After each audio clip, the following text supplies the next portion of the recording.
بسم اللہ الرحمن الرحیم۔ آج کے اس لیکچر میں ہم علم بدیع کی ایک صنعت لف و نشر کو پڑھنے جا رہے ہیں۔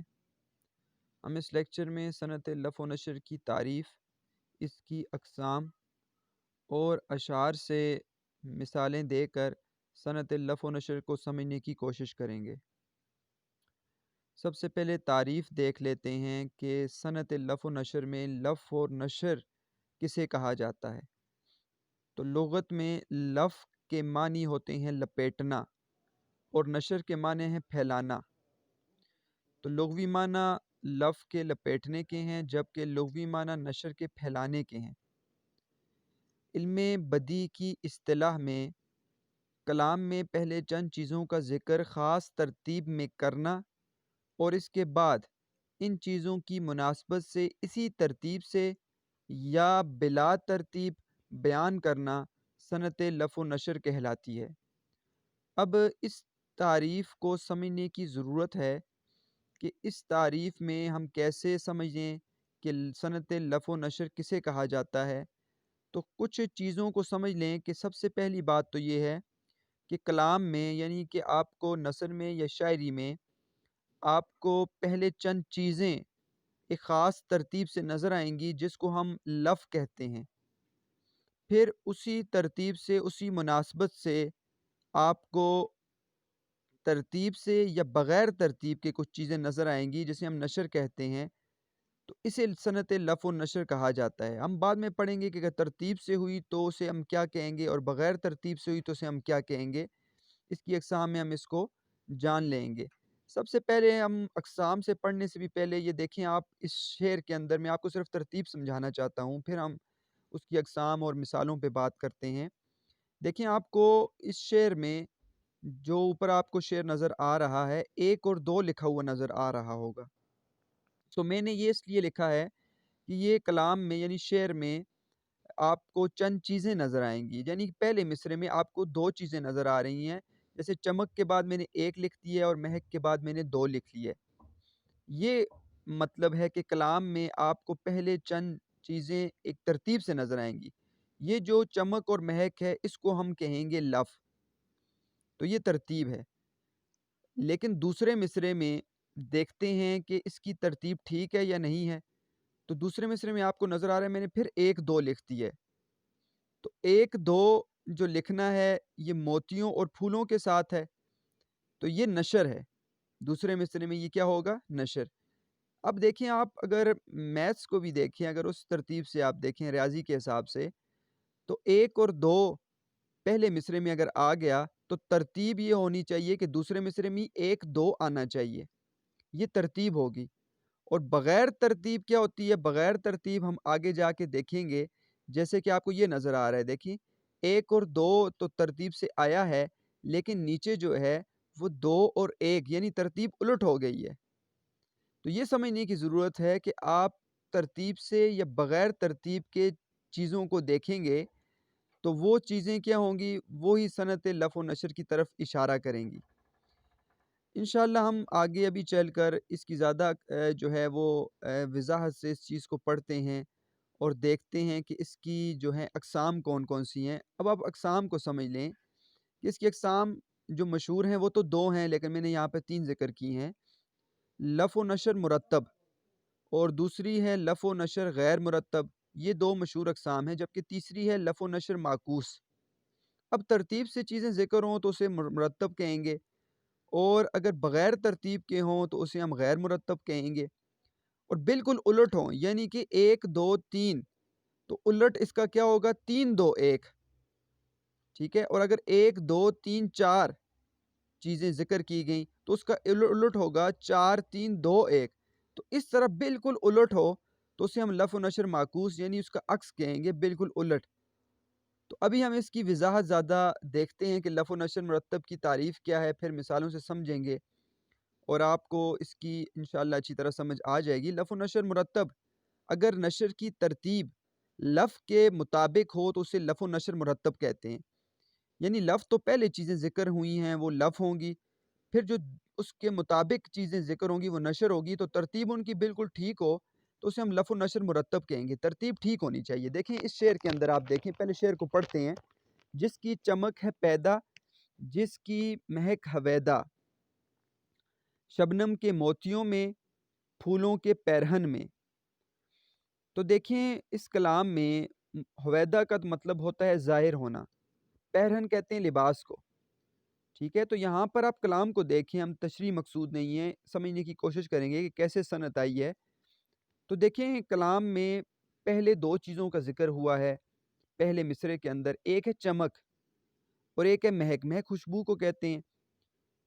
تو یہ دو چیزوں کو ہم نے دیکھا، اور اس کی مناسبت سے ہم نے دوسرے مصرے میں بھی چیزیں دیکھیں گے کہ ہم نے دیکھا کہ چمک کی مناسبت سے موتیوں کا ذکر کر دیا گیا کیونکہ موتی چمک والے ہوتے ہیں، اور مہک خوشبو پھولوں کے اندر ہوتی ہے، تو دوسرے مصرے کے اندر آپ کو پھولوں کا ذکر نظر آ رہا ہے. لیکن یہ جو ہے وہ ترتیب ہے. کیا ترتیب ہے کہ چمک پہلے آیا ہے، پھر دوسرے نمبر پہ مہک آیا ہے. اسی طرح دوسرے مصرے کے اندر بھی آپ کو پہلے موتی نظر آ رہے ہیں اور پھر پھول نظر آ رہا ہے. اگر اس کی ترتیب الٹ ہو جاتی تو یہ لف و نشر غیر مرتب ہوتا، پھر مرتب نہ ہوتا. تو یہ مرتب کی ترتیب ہے کیونکہ ترتیب کے ساتھ ذکر ہے. اگر شعر مثال کے طور پر مثال دے رہا ہوں کہ ایسے ہو جاتا کہ جس کی چمک ہے پیدا، جس کی مہک ہویدا، شبنم کے پھولوں میں، موتیوں کے پیرہن میں. مثال کے طور پر پھول پہلے آ جاتا تو ترتیب جو ہے وہ بلا ترتیب ہوتی، یعنی کسی ترتیب خراب ہو جاتی، تو پھر اس سے یہ لف نشر غیر مرتب بن جاتا. تو یہ لف نشر مرتب کی مثال ہے. درج بالا شعر کے پہلے مصرے میں چمک کا پھر مہک کا ذکر آیا ہے. دوسرے مصرے میں اسی ترتیب کے ساتھ پہلے موتیوں کا، بعد میں پھولوں کا ذکر آیا ہے. کیونکہ چمک موتیوں اور مہک پھولوں میں ہوتی ہے تو یہ ترتیب سے ہے. تو یہ کون سی صنعت ہے؟ صنعت ہے صنعت لف و نشر ہے. لیکن صنعت و لف و نشر میں لف و نشر مرتب کہلائے گی. لف و نشر مرتب کی ایک اور مثال: تیرے آزاد بندوں کی نہ یہ دنیا نہ وہ دنیا، یہاں مرنے کی پابندی وہاں جینے کی پابندی. تو آپ اس شعر میں دیکھیں، ایک چیز تو یہ دنیا جس دنیا کے اندر ہم رہ رہے ہیں، فانی دنیا، اور ایک ہے وہ دنیا. وہ دنیا سے مراد کیا ہے؟ وہ عالم آخرت ہے، حشر ہے. تو یہ دو چیزوں کا ذکر ہو گیا. اور نیچے نیچے دیکھیں، مرنے کی پابندی وہاں جینے کی پابندی. ٹھیک ہے، تو یہاں مرنے کی پابندی، یہ دنیا کے ساتھ مرنے کی یہ کہ یہاں پہ مرنے کی پابندی ہے، اور وہ دنیا وہاں جینے کی پابندی ہے. تو پہلے مصرے میں عالم دنیا یعنی اس دنیا کا ذکر جس میں ہم رہ رہے ہیں، دوسری دنیا سے مراد عالم حشر کی دنیا ہے. تو دوسرے مصرے میں اسی ترتیب سے دو عالموں کا ذکر ہے کہ اس میں مرنا، خودکشی کرنا جو ہے وہ کیا ہے جی؟ وہ گناہ سمجھا جاتا ہے، اور دوسری دنیا میں موت ہی نہیں ہے. تو یہ مطلب ہے کہ دوسری دنیا میں وہاں پہ ہمیں موت ہی نہیں ملے گی. تو یہاں پر دو چیزوں کا ذکر آیا، اس کی مناسبت سے دوسرے مصرے کے اندر بھی دو چیزوں کا ذکر آیا، لیکن وہ ترتیب کے ساتھ ذکر آیا. تو یہ صنعت لف و نشر مرتب کہلاتی ہے. تیسرا شعر دیکھیں: مکاں ہے، قبر ہے جسے لوگ خود بناتے ہیں، میں اپنے گھر میں ہوں یا میں کسی مزار میں ہوں. دو چیزوں کا ذکر دیکھیں آپ پہلے. یہاں پر آپ کو نظر آ رہا ہے دو سے زیادہ بھی ہو سکتی ہیں، لیکن یہاں پہ دو ہیں، مکاں اور قبر. اب مکاں اور قبر کی مناسبت دوسری مصرے کے اندر دیکھیں، گھر اور مزار کا ذکر ہے، اور گھر کا ذکر پہلے آیا ہے مکاں کی وجہ سے، اور مزار کا ذکر بعد میں ہے قبر کی وجہ سے. یہ ترتیب کے ساتھ آیا. اگر مزار پہلے آ جاتا تو یہ ترتیب بگڑ جاتی، پھر غیر مرتب ہوتا. تو یہاں پر مکاں ہے قبر جسے لوگ خود بناتے ہیں، میں اپنے گھر میں ہوں یا میں کسی مزار میں ہوں. تو مکاں کی مناسبت سے گھر اور قبر کی مناسبت سے مزار ترتیب کے مطابق ہے. تو یہ صنعت لف و نشر مرتب ہوگی. اور پہلی جو ہوگی، یاد رکھیے گا، پہلے مصرے میں جو دو چیزیں ہیں وہ لف کہلاتی ہیں، پھر جو دوسرے مصرے میں آپ کو چیزیں ہیں وہ نشر کہلاتی ہیں. دوسری قسم لف و نشر غیر مرتب. اگر نشر کی ترتیب لفظ سے مختلف ہو تو اسے ہم لف و نشر غیر مرتب کہتے ہیں. مثالوں سے سمجھیں. دیکھیں میر کا ایک مشہور شعر: ایک سب آگ ایک سب پانی، دیدہ و دل عذاب ہیں دونوں. تو دو چیزوں کا ذکر آپ کو اوپر نظر آ رہا ہے، آگ اور پانی کا ذکر ہے. پھر نیچے دو چیزوں کا ذکر اس کی مناسبت سے کیا گیا ہے. ایک ہے دیدہ. دیدہ کہتے ہیں نظروں کو، نگاہیں، ٹھیک ہے، دیکھنا، اور دل آپ کو معلوم ہے کسے کہتے ہیں. لیکن یہاں پر دیکھیں، اب آگ اور پانی کا ذکر ہے تو آگ کی مناسبت سے دل کا ذکر آیا ہے، جبکہ پانی کی مناسبت سے آنکھوں کا ذکر آیا ہے، دیدہ کا ذکر آیا ہے. لیکن یہاں پہ ترتیب جو ہے وہ الٹ ہو گئی ہے. آگ کا پہلے اوپر ذکر آیا تھا، پھر پانی کا آیا تھا، لیکن نیچے دیدہ کا پہلے ذکر کر دیا، پھر دل کا ذکر کر دیا. تو ترتیب الٹ ہو گئی ہے. دل و دیدہ اگر مثال کے طور پر ہوتا تو یہ ترتیب سے ہوتا، کیونکہ آگ کے ساتھ دل ہو جاتا اور پانی کے ساتھ دیدہ، آنکھوں سے پانی بہتا ہے. تو پھر یہ یہاں پر ترتیب ٹھیک ہوتی، لیکن یہاں پر ترتیب مختلف ہے. آگ اور پانی کی مناسبت سے ترتیب دل و دیدہ ہونی چاہیے تھی، لیکن دیدہ و دل آ گئی ہے. تو یہ جو ہے وہ لف نشر غیر مرتب کہلاتی ہے. یہ شعر ملاحظہ کریں، تھوڑا مشکل شعر ہے، لیکن میں ساتھ آپ کو اس کے معنی بتاؤں گا کہ رخ و جبیں و مزا نیز چشم و ابرو کو، سنان و بدر و مہ و نرگس و ہلال لکھا. رخ چہرے کو کہتے ہیں، جبیں ماتھے کو کہتے ہیں، مزا پلکوں کو کہتے ہیں، چشم آنکھوں کو، اور ابرو جو آنکھوں کے اوپر جو کمان کی شکل کے جو بال ہوتے ہیں ان کو ابرو کہتے ہیں. جبکہ سنان سے مراد یہاں پر برچھی یا نیزہ، بدر مکمل جو چاند ہوتا ہے اسے کہتے ہیں، مہ آپ کو پتہ ہے کہ آدھے چاند کو کہتے ہیں. نرگس جو ہے، نرگس کو ہم ابھی دیکھیں گے بھی، تو نرگس ایک پھول ہے، اس کو نرگس کہا جاتا ہے. اور ہلال آپ کو پتہ ہے پہلے دن کا جو چاند ہوتا ہے اس کو ہم ہلال کہتے ہیں. تو یہاں پر آپ اب یہ بات کو سمجھیں کہ رخ و جبیں و مزا نیز چشم و ابرو کو، یہاں پر کتنی چیزوں کا ذکر آ رہا ہے؟ 5 چیزوں کا. رخ چہرہ 1، جبیں ماتھا 2، تیسرا مزا پلکیں، چشم آنکھیں، ابرو وہ بال آنکھوں کے جو اوپر ہوتے ہیں. تو 5 چیزوں کا ذکر یہاں پہ آیا ہے. اور ترتیب کے ساتھ نیچے والے مصرے میں ذکر چیزوں کا نہیں ہے، بلکہ ترتیب کے بغیر ہے. پہلے سنان آ گیا ہے. اب سنان جو ہے اس کو انہوں نے تشبیہ دی ہے یہاں پر کس کے ساتھ؟ پلکوں کے ساتھ، کہ پلکیں جو ہیں میرے محبوب کی وہ برچھیوں کی طرح، نیزوں کی طرح ہیں. بدر، بدر کہا ہے رخ کو، چہرہ اس کا بدر یعنی کہ مکمل چاند کی طرح ہے. مہ جبیں یعنی ماتھا اس کا مہ آدھے چاند کی طرح، اور نرگس کے پھول کی طرح اس کی آنکھیں ہیں، اور ابرو جو ہے وہ ہلال یعنی کہ پہلے دن کے چاند کی طرح ہیں. تو ترتیب دیکھیں آپ کو 3 1 2 4 5، اگر 1 2 3 4 5 کی طرح ترتیب ہوتی، یعنی کہ اگر یہ لکھتے بدر و مہ اور سنان و نرگس و ہلال لکھا تو پھر یہ ترتیب کے مطابق ہوتا، لیکن یہاں ترتیب مختلف ہے، اس لیے اس میں صنعت و لف و نشر غیر مرتب کی خوبی پائی جاتی ہے. یہاں پر آپ یہ نرگس کا پھول دیکھ لیں، نرگس کے پھول کو تشبیہ دی جاتی ہے محبوب کی آنکھوں کے ساتھ. تو اس کے اندر آپ کو نظر آ رہا ہے 6 پتیاں ہوتی ہیں، تو اس کی شکل وہ آنکھوں کی طرح ہوتی ہے، اس لیے شعراء جو ہیں وہ نرگس کے پھول کی پتیوں کو جو ہے وہ آنکھوں کے ساتھ تشبیہ دیتے ہیں. ایک اور شعر ملاحظہ کیجئے کہ چھپی تھیں باغی جاتی تھیں، گرتے تھے خاک پر، قبضوں میں تیغیں جسم سے روحیں تنہوں سے سر. قبضوں سے تیغ تلوار کو کہتے ہیں، اور تن جسم کو کہتے ہیں. تو یہاں پر دیکھیں 3 چیزوں کا ذکر ہے، چھپی تھیں چھپنا، بھاگنا دوسری چیزوں کے، اور گرنا خاک پر تیسرا. اور ترتیب نہیں ہے دوسرے مصرے کے اندر. پہلے جو لانا تھا وہ تھا جسم سے روحیں، یعنی کہ جسم سے روحیں چھپی جا رہی تھیں، اور پھر بھاگے جا رہی تھیں تلواریں، اور پھر تنوں سے سر جو ہے وہ خاک پر گرتے جا رہے تھے. تو یہاں پر قبضوں سے تیغوں کو پہلے ذکر کر دیا، پھر جسم سے روحیں، پھر تنوں سے سر. تو ترتیب آپ کو نظر آ رہی ہے 1 2 3 کی جو ترتیب ہے وہ نیچے 2 1 3 ہو گئی. تو اس اعتبار سے یہاں پر صنعت لف و نشر غیر مرتب کہلائے گی. پہلے مصرے میں چھپی تھیں کا تعلق دوسرے مصرے کے جسم سے روحیں کے ساتھ، اور باغی جاتی تھی کا تعلق قبضوں سے تیغیں، اور اس طرح ان کی ترتیب بگڑی ہوئی ہے، یہ لف و نشر غیر مرتب ہے. جبکہ تیسری ترتیب ٹھیک ہے، لیکن پہلی 2 خراب ہیں، اس اعتبار سے پھر بھی یہ لف و نشر غیر مرتب کہلائے گا. لف و نشر معکوس کو سمجھیں، یہ آسان ہے، اگر آپ کو پہلے 2 سمجھ آ گئیں تو اگر نشر کی ترتیب لف کے بالکل برعکس ہو تو اسے لف و نشر معکوس کہتے ہیں. برعکس کیا ہوگی کہ 1 2 کے اندر تو آپ کو پتہ ہے اس کے برعکس تو 2 1 ہی آئے گا، لیکن جب 1 2 3 ہے تو یہاں پہ آپ کو نظر ہے 3 2 1 آئے گا، پھر 2 1 3 ہوتا تو یہ ترتیب نہ ہوتی، مطلب یہ معکوس کی ترتیب نہ ہوتی۔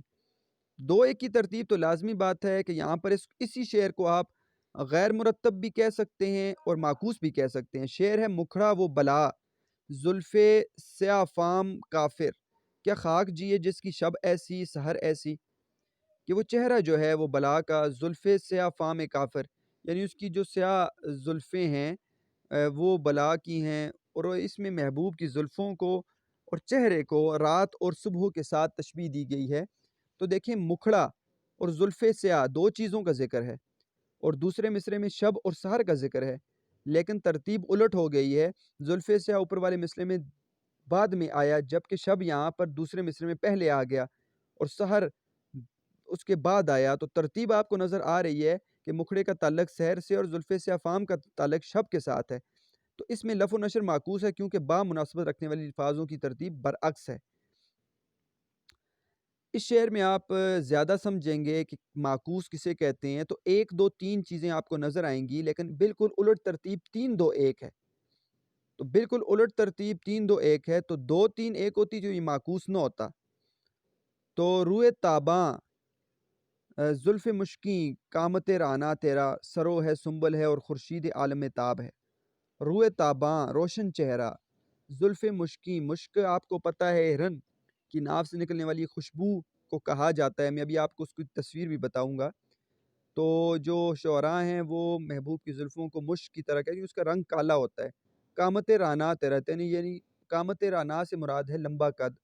سرو ایک درخت ہے، ٹھیک ہے، اور لمبا ہوتا ہے، اور اس کو کہا جاتا ہے کہ جو مطلب مثال کے طور پر لمبا ہو اس کو تشبیہ دی جاتی ہے سرو کے ساتھ۔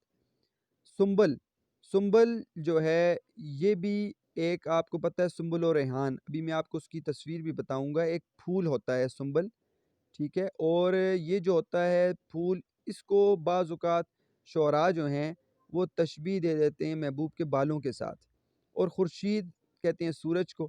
تو یہاں پر 3 چیزوں کا ذکر ہے، روئے تاباں ایک چیز، روشن چہرہ، زلف مشکیں زلفوں کا ذکر دوسرا، اور تیسرا جو ہے لمبا قد، تیسری چیز کا ذکر۔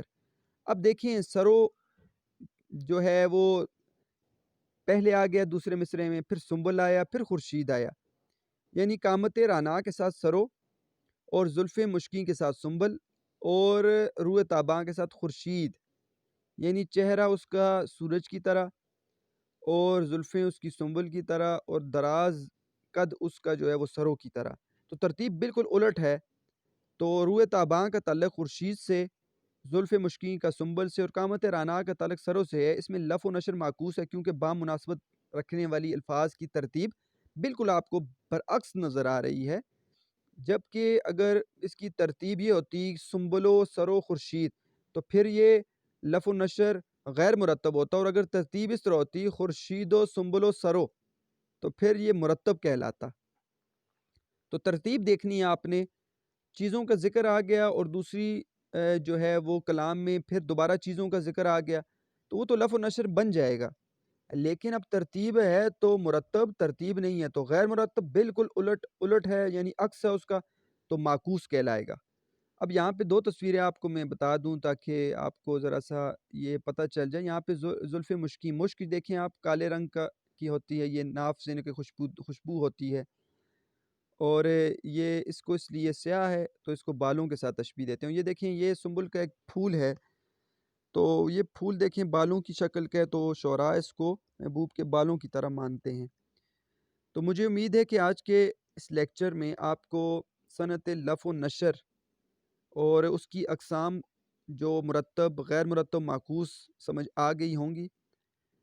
آپ کو اگر کوئی بھی سوال ہے، کوئی بات سمجھ نہیں ہے تو آپ مجھ سے پوچھ سکتے ہیں۔ جو صنعتوں کا سلسلہ ہے فرسٹ ایئر کا تو وہ مکمل ہو چکا ہے، اس کے علاوہ سیکنڈ ایئر کی بھی صنعتیں دیکھی جائیں گی، اور جو عام طور پر شاعری میں استعمال ہونے والی صنعتیں ہیں اس کو بھی انشاءاللہ پڑھیں گے، اور انشاءاللہ فرسٹ اور سیکنڈ ایئر کے باقی جو اسباق رہ گئے ہیں یا شاعری میں جو نظمیں یا غزلیں ہیں ان کو بھی انشاءاللہ پڑھنے کی کوشش کریں گے۔ آپ نے محنت کرتے رہنا ہے، اللہ تعالیٰ آپ کو خوش رکھیں، سلامت رہیں، والسلام۔